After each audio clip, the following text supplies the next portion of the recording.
Hey everyone, my name is Matt. Welcome back. So we have a little break here for a bit until things kind of warm up for our home renovation thing. Our electricians are here getting some of that stuff kind of roughed in. So I've got some time. I'm going to have some fun. And go pick up some logs that I have been meaning to go get. So a viewer reached out because he had a cherry tree being removed, and I wanted to know if I would like the logs. So the tree service dropped the tree a couple of days ago, put them in a nice pile for me, and it's time to go and get them. So cherry doesn't get particularly big. It's not supposed to, at least. So we're gonna go with the skid steer today and the grapple.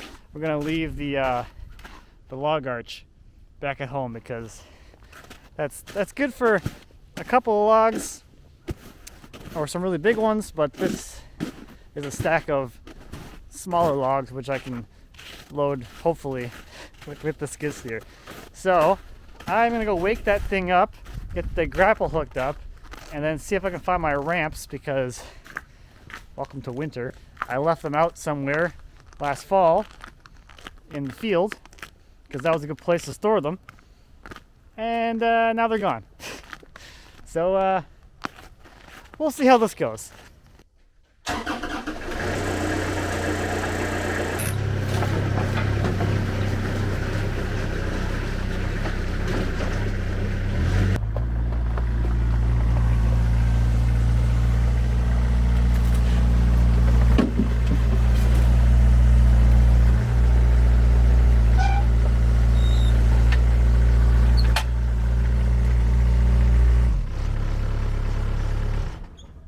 So big thank you to everyone who gave me some pointers the last time I asked about the auxiliary hydraulic hookups on this thing. It was exactly what I thought it was. Operator error, ID10T error.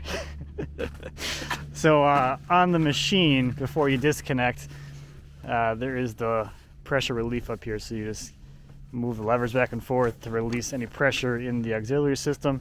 And that actually makes it so you can put the hoses on. Fancy that, huh? Weird. So in theory, the last time I disconnected this, I relieved the pressure inside the attachment, and I just relieved any pressure inside the machine, so these should just snap right together.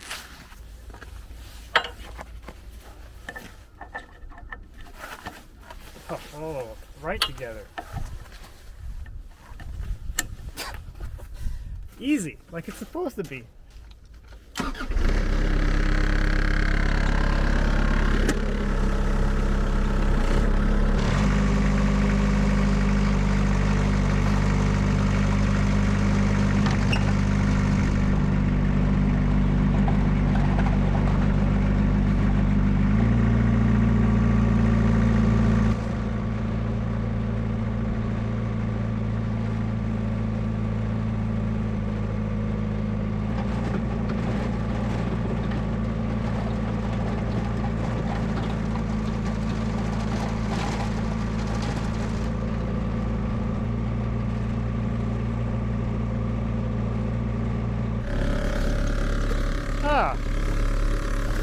I guess they're not as buried as I thought they'd be.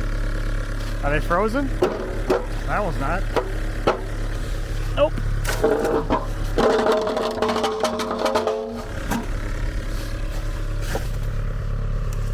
Oh, that's very frozen. That's very frozen.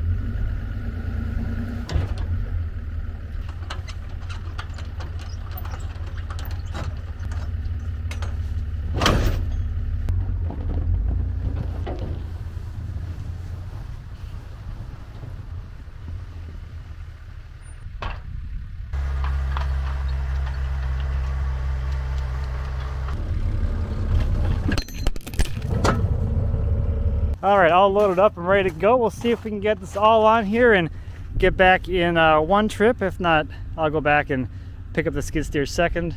It's not a big deal. It's not that far of a drive anyway. So I've had this truck now for like 2.5 years, and over those 2.5 years, a lot of people have asked questions about this thing that I'm driving and kind of how it compares and what it feels like and all that. How it's been working out for the last couple of years. So I thought on our way, we got a 26-mile drive. I would at least touch on some of that because I haven't really talked about that at all. So my last truck was a mid-size pickup. I had a Dodge Dakota, and I went to this. This is a 1-ton with a dual rear wheel with a high output diesel engine. So I went from like one end of the spectrum all the way to the other. So that it's hard to compare because this is very, very different than my old truck. So two big factors for getting this truck was, one was future proofing. I didn't really want to buy or outgrow another truck, so I just went all the way. And then the other big thing was towing confidence. I really wanted to not have to worry about worrying when I'm towing. So this truck, if my trailer is empty, and that trailer when it's empty is 3,000 pounds, you 100% cannot tell that there is a trailer behind this truck when that thing is empty. That's from an acceleration standpoint and from a handling standpoint. So with my old trailer on my old truck, that old trailer was almost 2,000 pounds, and you could feel every single pound of it behind that truck constantly. And if it did anything weird, you could feel it. And you could feel it as you're trying to get going, and it was an interesting struggle. So now with this truck, like right now I have the skid steer on there, so I'm pulling 6,000 pounds, and I can just start to feel the fact that I have a trailer behind me from the engine's perspective. Handling perspective, I still can't tell there's a trailer back there, but you can just start to feel a little bit of drag as you're trying to accelerate. So that's at that point. When you start actually feeling a trailer behind you, you need to have at least 10,000 pounds behind the truck before you can really make that distinction in your head that, oh yeah, I have a trailer behind me. So at least from the standpoint of why I bought this truck, which was just to make towing a more enjoyable experience, it has worked out extremely well. And I have towed more since I built this trailer and had this truck now than I ever have in my entire life, because it's not something that I'm like worried about or avoiding or anything like that. So that's towing with this thing. The biggest reason why I went with this particular truck is the mega cab. So the back seat is a full back seat and there is space behind it. So for me, cab space is more important than bed space. And that bed back there is bigger than what I was used to anyway with my old truck. So that's the truck, I guess. I got a few more miles to go and we'll see how we do this. I believe the logs are all 8 feet and under, so I should be able to put them across the trailer and then still stick the skid steer on the back. So, but we'll see. We'll see how this whole thing ends up going. All right, here we are. There is a pile of logs. They're not super big, so I think it's going to work out pretty nicely.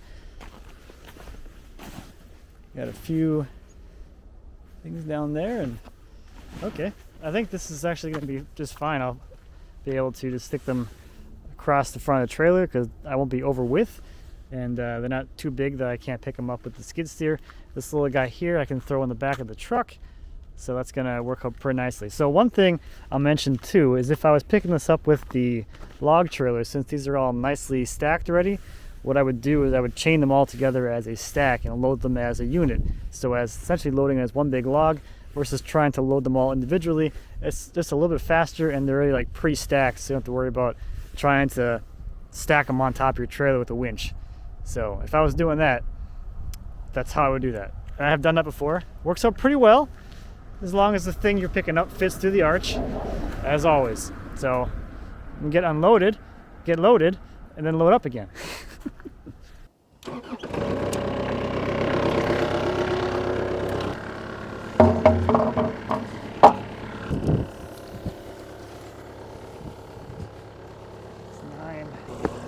Alright, so apparently they're all 9-footers, so I can't quite put them across the bed. So we're going to play a little game of, can we get everything on here?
Yeah, see if I can fit this machine on here too.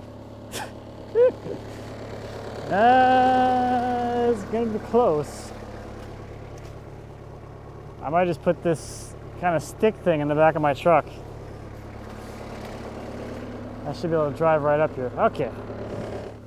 Let's get the small stuff into the truck then.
Alright, let's see if we can get this back of the truck thing secured. Okay, that actually worked out all right. So I have it in there, strapped on both ends. It's up on the smaller log, so I'm not smashing my tailgate. And it's not going anywhere. As you can see, I can move my whole trailer pushing on that log. So Let's see if we can get the skid steer back up here. And yeah, it should go in there.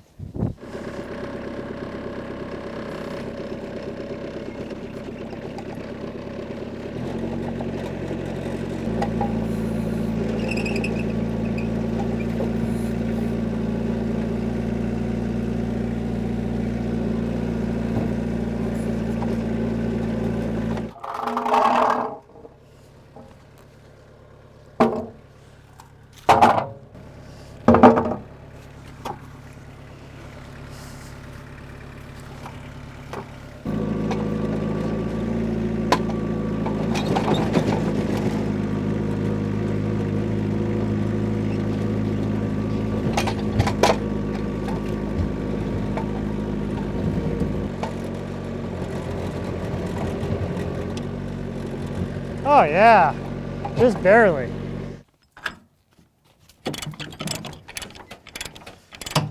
Okay, all strapped down and nope, forgot one. Stupid attachments. All right, one more. So people ask me if there's anything I wish I'd done differently with this.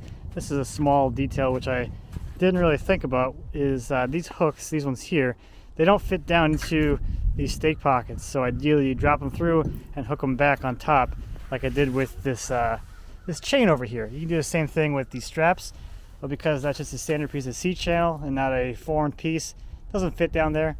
It's not a huge deal because I don't use straps very often, but when I do, it's just a little bit of an annoyance. As you can see, I definitely am more of a chain person.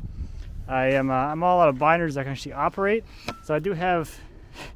This is another thing that people have been telling me to buy. So I bought this a couple of years ago. This one is a speed binder. So this one you can turn in and out with a drill instead of hand cranking it, which is certainly super convenient, but it kind of fails one big thing for me, and that is it's a tool that requires another tool. So unless you have a wrench or an impact driver or a drill that you keep with your binders all the time, these are worthless. In my case, I never happen to have that thing with me. I reminded myself to bring one before I left, and I didn't even think about it again, and I rolled out without a drill to operate this one, so this one doesn't get used very often. But if you're doing this all the time and you can and you got a whole bunch of these and you actually have a drill that you keep in your truck at all times, or you have a backup for it, like just even like a wrench or a socket wrench you just keep with a 14 millimeter at all times just for that. It's a good system, but yeah, you gotta actually buy into the whole system. So the first time that I used this thing was when we were moving, and I had the drill for it because I had it strapped down a stack of lumber on the trailer. And the day we had brought that load over, Lindsay took the truck into town to get something, unhooked it, and I was sitting there, I'll unload the trailer. Yeah, can't actually unstrap it without a drill. So you can't operate it by hand at all either. So you have to have something, a second tool to operate it. So it doesn't get used. It's nice, but doesn't get used by me really ever. All right, let's strap this attachment down.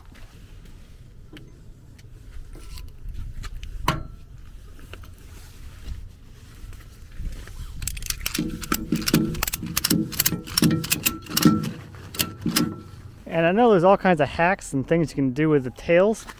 Here's my hack.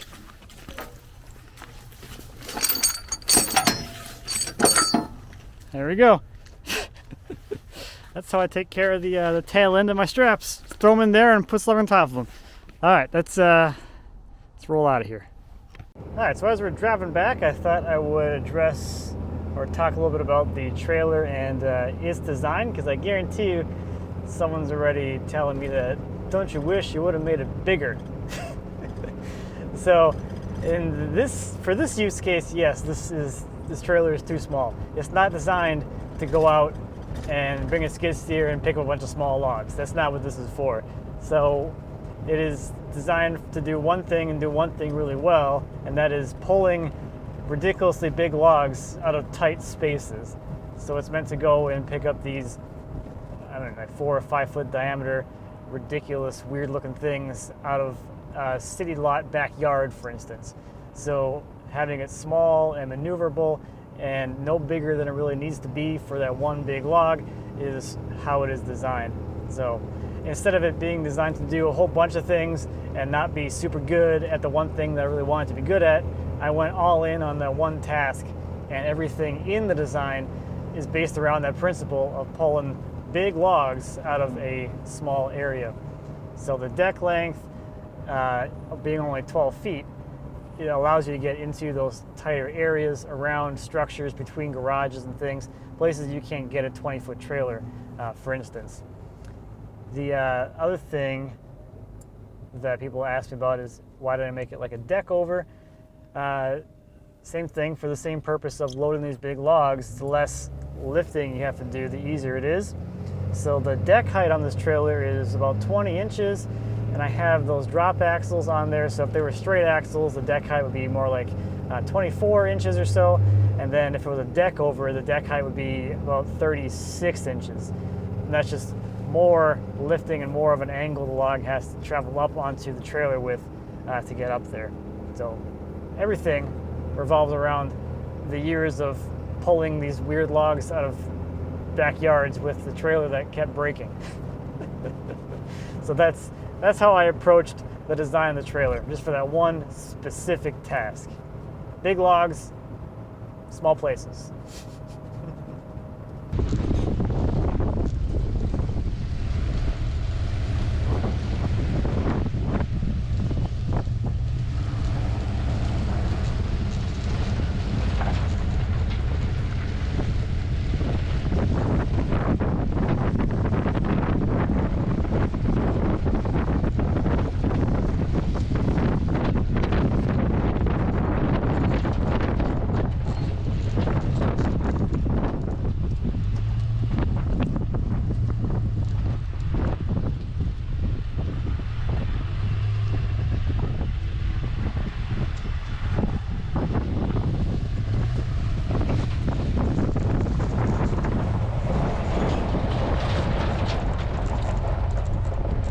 Okay, made it back, uneventful, which is always nice. So now to unload all this, I think I'm gonna go back into the driveway, because this is literally just a sheet of ice that I'm parked on. And we'll get these things out of here and get them put away into the pile.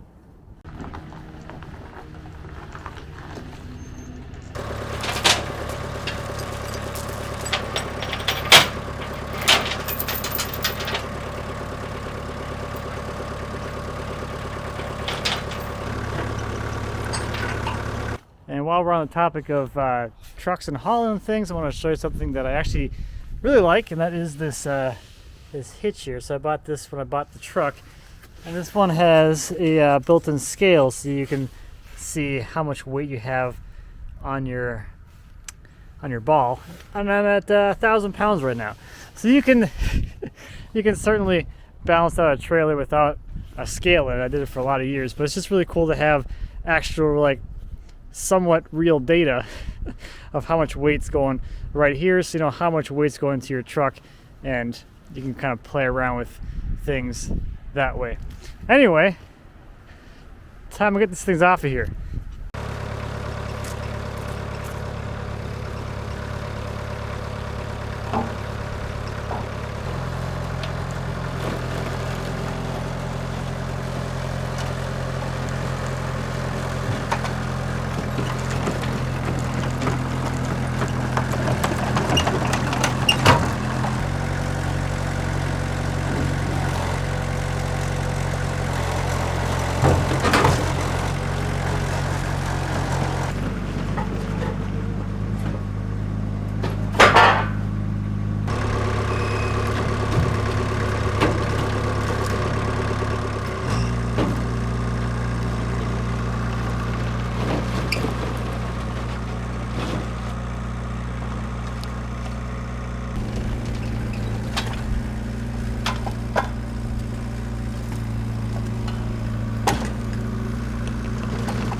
so there is the pile. It's kind of cold this afternoon. It was warm. Now it's cold. So I think tomorrow should be warmer.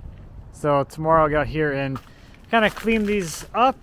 They got a lot of mismatched cut things on the end there. I'll trim them up and then end seal them. I don't like really end sealing when it's below freezing. I feel like it takes as well. All right, slightly better weather today. Definitely warmed up quite a bit, so let's go ahead and get these things all prepped for a little bit of storage. So I'm gonna put a more normal size bar into the chainsaw, finally. And as I was going through my chains for my 28-inch bar, which is what I use most of the time, I found this one, which I don't know what the heck happened to this, but it is in extremely bad shape, and I have so many chains. Like, you start collecting chains over the years, and I think I need to start paring back. So this might be an exercise in futility, but I'm gonna try and salvage this one. And if I can't salvage it, it'll make the decision of just throwing it away a little bit easier.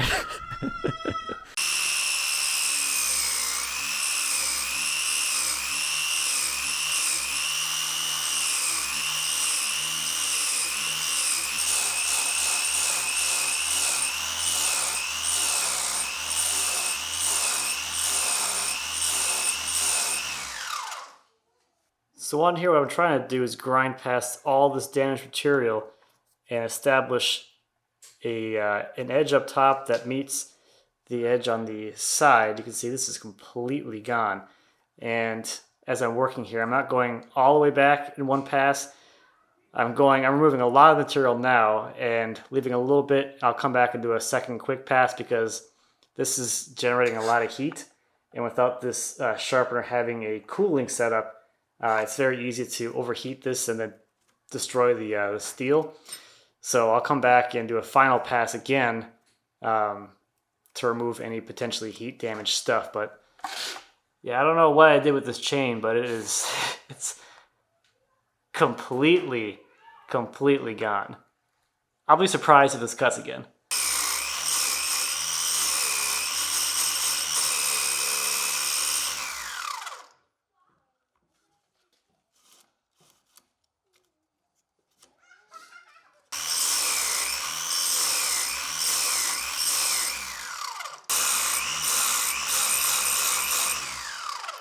So I ended up doing 3 passes in each direction, and this is probably as good as it's going to get. I feel like I was chasing my tail towards the end because it's very hard to get all the material out of there without damaging the steel, but it feels like I've got the points established again. And the last thing I have here is going to be the depth raker, and these, you can see the tooth is angled down this way, so as the tooth gets shorter, it gets closer and closer to the chain. And this depth stop here, which dictates how much the tooth is going to grab into the wood, gets higher as it's related to the tooth. So these have to go down to allow the tooth to actually cut. As it is right now, the depth stop, the raker, is probably higher than this tooth. So if I put the chain on the saw now, it won't actually cut anything. So I'm going to do this in the least glamorous way possible. And some of you are not going to like this. I'm going to put this chain on the saw and then use a grinder and a flap wheel to just touch those down a little bit, totally inaccurately. But at this point, this chain is so destroyed that I really don't even care if it doesn't cut as effectively as it should. It'll probably be a little bit grabby, but grabby is better than no cutty.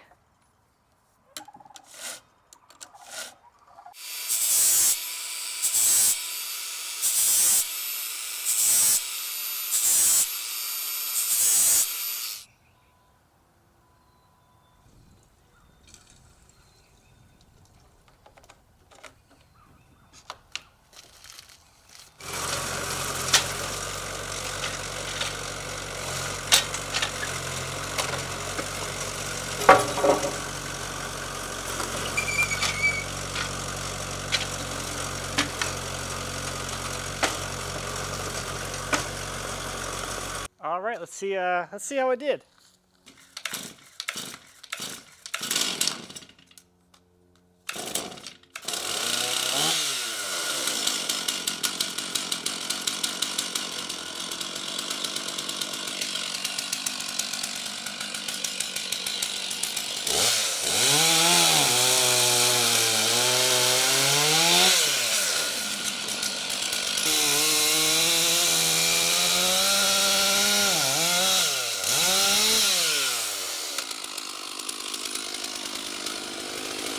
I guess that worked. Was it worth a half an hour rather than just going and buying new chain? Heck no. But at least I can do it, I guess. The dumb things I do. I'm gonna go wake up the telehandler.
Chain has, I think, one tooth that's a little grabby, but otherwise not too bad for a junk chain.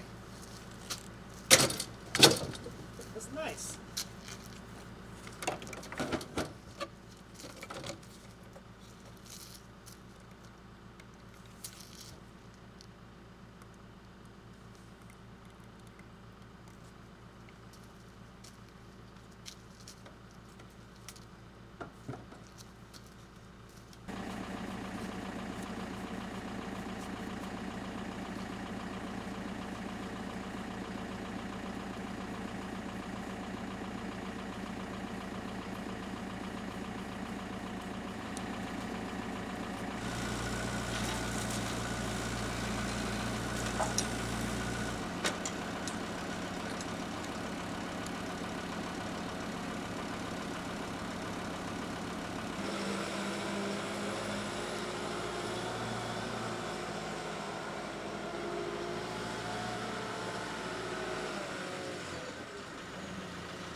So the log pile is getting kind of big.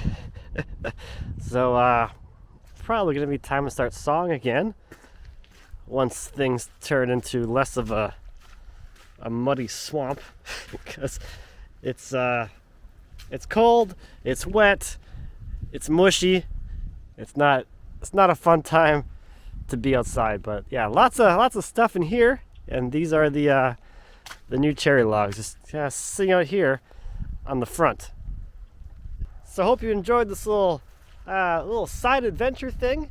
It's been fun working on the house, but it's nice to kind of get back to doing some things that I know I like going out and picking up wood and sticking it in a pile and being outside and stuff like that. So that's gonna do it for this one.